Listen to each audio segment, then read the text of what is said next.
conversar agora um pouquinho sobre o ferro venoso, a importância do ferro na fisiologia cardíaca e na fisiologia de forma geral. E como é que eu vou trabalhar os processos relacionados ao ferro em relação à sua insuficiência e como é que eu vou fazer tudo isso com uma determinada segurança para o nosso paciente. Então, a primeira coisa que se precisa falar é que o ferro, ele é um micronutriente ativo essencial para o nosso organismo. Ele faz parte de boa parte das nossas reservas, das nossas reações metabólicas.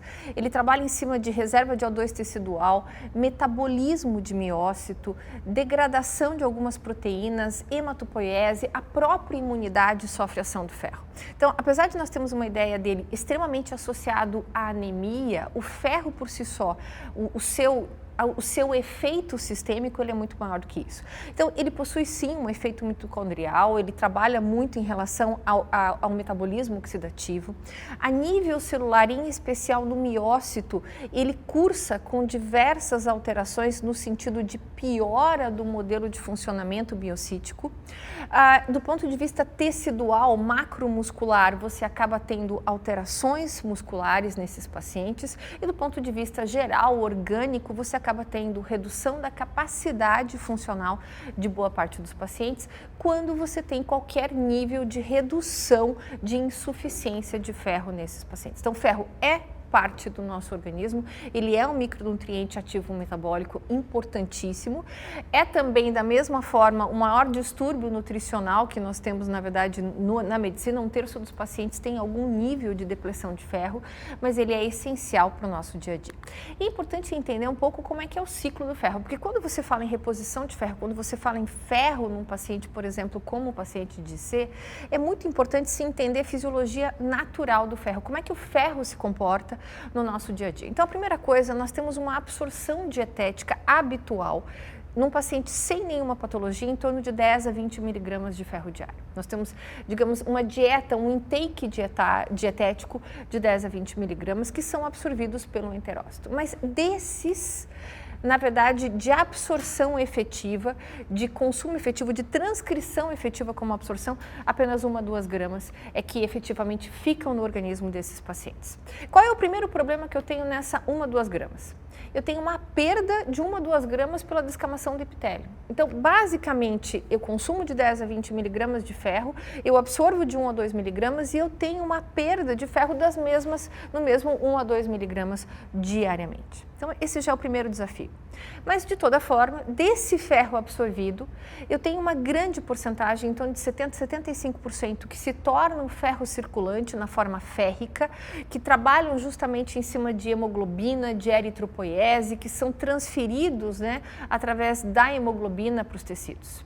Eu tenho em torno de 10% a 20% que acabam ficando armazenados em fígado, medula, baço, que são, digamos, as reservas de ferro, que ficam basicamente armazenados na forma de ferritina. Eu tenho de 5% a 10% que ficam restritos a outros processos. Mas é importante dizer, então, do meu consumo fica muito pouco no meu paciente normal, do que fica boa parte é degradado e mesmo o ferro utilizado, ele tem essa distribuição de 75% para o modelo mais de ferro circulante, em torno de 20% para um ferro armazenado e o resto para outras funções. O que é que eu vou ter de importância disso no meu dia a dia?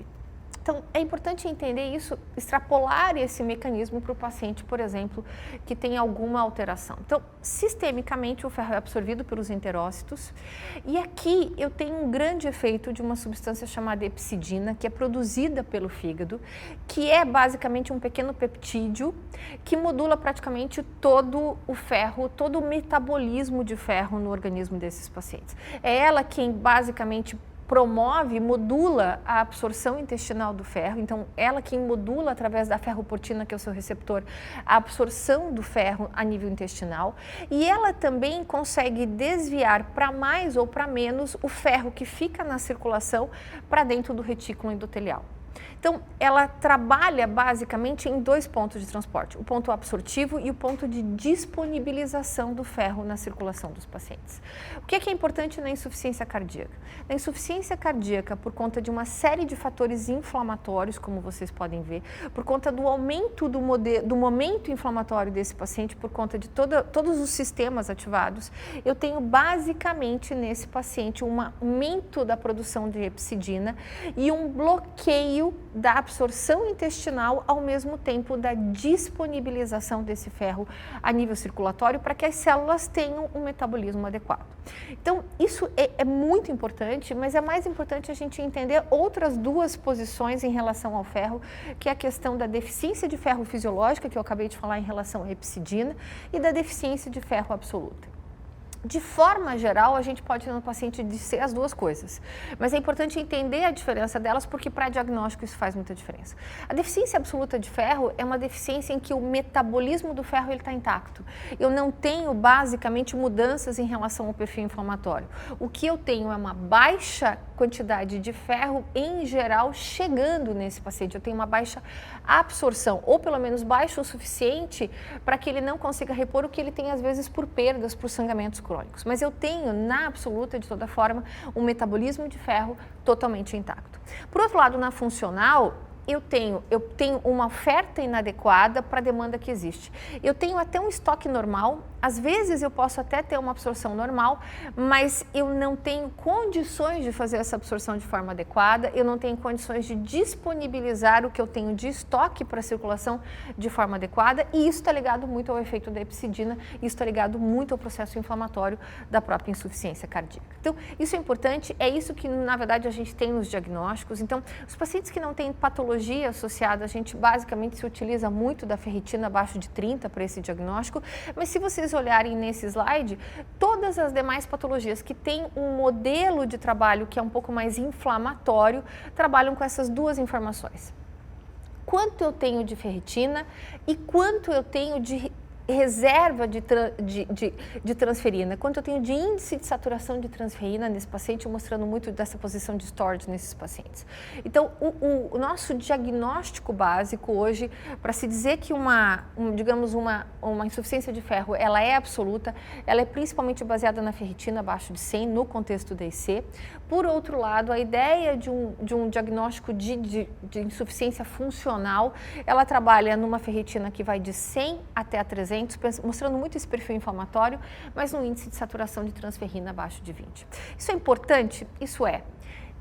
Basicamente, hipoferritinemia isolada não traduz-se no paciente em tantos sintomas. Por outro lado, a insuficiência de ferro, a insuficiência global de ferro, a insuficiência nesse metabolismo muscular, ela sim acaba se trazendo, ela se traduz de forma sintomática, ela se traduz numa forma de sintomas, de redução de performance, de maior fadiga nesses pacientes. O que eu devo esperar na população geral? O quanto eu devo imaginar que eu vou procurar no meu paciente? Nos pacientes, por exemplo, com doença renal crônica, se sabe que ela vai de 20 até 85% dos pacientes, 85% dos pacientes com algum nível de insuficiência de ferro. Nos pacientes, por exemplo, com doença inflamatória intestinal, dependendo da doença, ela vai de 13% até 90%. Mas e na IC? Na IC crônica, eu tenho uma variabilidade aí em torno de 30% até 60%. Esse é um estudo que ele traz aí em torno de 34% de forma geral de insuficiência de ferro. E é muito interessante, porque eu tenho um perfil que aumenta à medida que eu tenho uma ampliação da classe funcional, ou seja, pacientes com classes funcionais mais avançadas, ambulatoriais, eles têm uma deficiência de ferro maior, mas ele está basicamente distribuído ao longo de todos os perfis da IC. Então, IC reduzida, IC levemente reduzida ou IC preservada, também tem os mesmos índices de insuficiência de ferro, de deficiência de ferro. E é importante dizer, isso vem com ou sem anemia. Porque a deficiência de ferro, ela não precisa necessariamente estar traduzida na forma anêmica. E no paciente agudo, nós temos diversos estudos aí que mostram que vem chegando, o doutor Marcelo vai conversar um pouco mais com a gente daqui a pouco sobre essa questão da reposição de ferro, mas a nível agudo, de forma geral, sem diferenciar entre a doença absoluta, a deficiência absoluta e a deficiência funcional, eu tenho em torno de 50, 54 até 56 nos pacientes com IFEP por cento, mostrando efetivamente essa deficiência do ferro. Isso é bem importante, isso para a gente chama atenção para digamos, uma comorbidade muito frequente. Mas tudo bem, deficiência de ferro, você falou que isso traz fraqueza, isso traz redução da capacidade de exercício do paciente, mas na prática, qual é o desfecho clínico que eu tenho quando eu tenho deficiência de ferro? Eu tenho um desfecho sim de mortalidade, isso aqui são alguns estudos prospectivos, alguns estudos coorte que mostram que pacientes que têm deficiência, em especial funcional do ferro, tem sim um aumento de mortalidade. A gente daqui a pouco vai conversar se eu tenho desfecho de melhora de mortalidade com a abordagem disso, mas ele é um marcador de pior mortalidade. Eu tenho um desfecho também de piora da qualidade de exercício, isso talvez fosse até mais esperado pelo que a gente já conversou do ponto de vista fisiopatológico, e eu tenho da mesma forma uma piora da qualidade de vida nos pacientes com a deficiência de ferro. Então, vamos lá. Eu já tenho um paciente com IC, classe funcional 2 a 4. Esse é um bom algoritmo para sistematização diagnóstica e terapêutica. Eu faço a checagem da deficiência de ferro, diagnostico que eu tenho uma deficiência ou absoluta ou funcional do ferro, checo se eu tenho anemia, sim ou não associada, calculo quanto eu tenho efetivamente deficiência do ferro em si, mas eu preciso pensar de alguma maneira em reposição. E aí no paciente que já tem essa polifarmacia, eu já faço uso de diversas medicações, é natural que a gente pense em tentar repor com ferro via oral. É uma droga a mais, é um momento para o paciente, literalmente uma comorbidade a mais, mas a gente precisa analisar basicamente o que a gente espera dessa medicação, o que eu devo esperar de uma medicação via oral e da reposição, por exemplo, endovenosa nesses pacientes. Então, do ponto de vista de absorção, a gente já mostrou isso no metabolismo normal do ferro, isso se traduz para reposição. Eu tenho uma absorção relativamente baixa, eu tenho uma grande interdependência com a alimentação, com outras medicações, inclusive gastrointestinais, eu tenho a própria dificuldade de absorção pelo enterócito e eu tenho algumas alterações como edema, nos pacientes, por exemplo, que têm disfunção de VD, que tem um grande edema, às vezes de alça intestinal, eu tenho um pior perfil.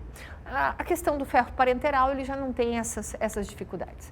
Com relação à biodisponibilidade disso, você até pode ter uma melhor biodisponibilidade durante a droga, mas a questão é que você tem que imaginar esse contexto para reposição. Ao passo que quando você tem a droga endovenosa, você tem uma enorme biodisponibilidade.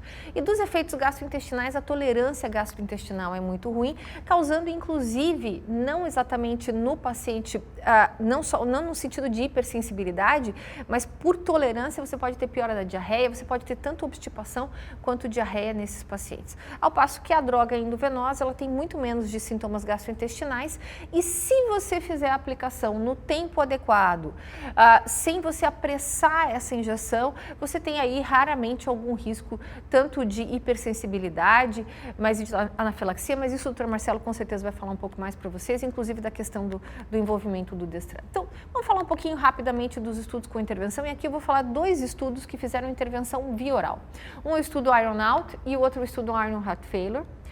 Eu vou começar pelo Iron Heart Failure, que é um estudo nacional, todos nós aqui que vocês vão ver nessa mesa participamos de alguma maneira nesse estudo, e ele comparou ferro endovenoso, mas na forma de sucrose, com ferro via oral, basicamente cabeça a cabeça, é um estudo muito pequeno, são só 18 pacientes. O que é importante ver?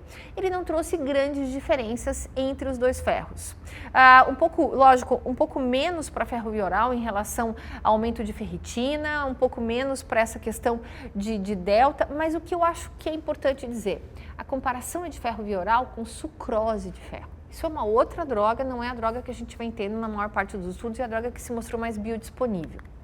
O segundo estudo, ele é um estudo que não compara com droga endovenosa, ele basicamente avalia ferro via oral e placebo. E esse é um estudo mais contundente, um estudo de fase 2, duplo cego, que se avaliou ferro oral polissacarídeo com placebo, 114 pacientes por 16 semanas, pacientes com insuficiência cardíaca, fração de ejeção abaixo de 40 e deficiência de ferro. Primeiro ponto, você percebe que quando você suplementa ferro, ok, eu tenho um pouco da melhora da saturação, eu tenho uma melhora dos demais marcadores. Mas um tópico mais importante, quando eu olho para essa suplementação e transfiro ela para desfecho clínico, eu não tenho basicamente nenhuma diferença, nenhum P significativo em relação a placebo. O que faz nos pensar, faz nos concluir que nos pacientes com IC com fração de ejeção reduzida e ferro deficiente, independente da dose alta do ferro via oral, você não tem melhora de capacidade de exercício, você não tem na melhora da capacidade funcional nesses pacientes, mostrando que eu não tenho diferença. E com relação à segurança, eu posso pensar então em só fazer ferro endovenoso? Essa é uma meta-análise com praticamente 5.000 estudos avaliados, 103 estudos que entraram efetivamente na meta-análise. O que eu percebo nela? Eu não tenho basicamente mudanças, eu não tenho diferenças entre o ferro VO e o ferro endovenoso em relação à biossegurança. Ok, essa é uma meta-análise, essa aqui é outra meta-análise, mostrando inclusive a avaliação só dos estudos que foram feitos com ferro endovenoso. E o que se percebe é favorável ao ferro em relação a desfechos adversos sérios, independente do estudo, independente do modelo, se é agudo ou se é um paciente ambulatorial, ele é favorável no sentido de não termos eventos adversos sérios. Então, basicamente, eu tenho aqui o mesmo algoritmo finalizando. O Dr. Marcelo daqui a pouco vai nos falar sobre o ferro endovenoso, qual é a vantagem de se fazer ferro endovenoso nesses pacientes, e é isso que está no algoritmo publicado esse ano para tratamento desses pacientes, e é basicamente isso que está em todos os estudos em andamento. Todos os estudos que têm uma seta são estudos que estão em andamento e todos eles basicamente estão em andamento com a carboximaltose férrica nesses pacientes com insuficiência cardíaca, e é isso que nós vamos ver agora com o Dr. Marcelo Montero.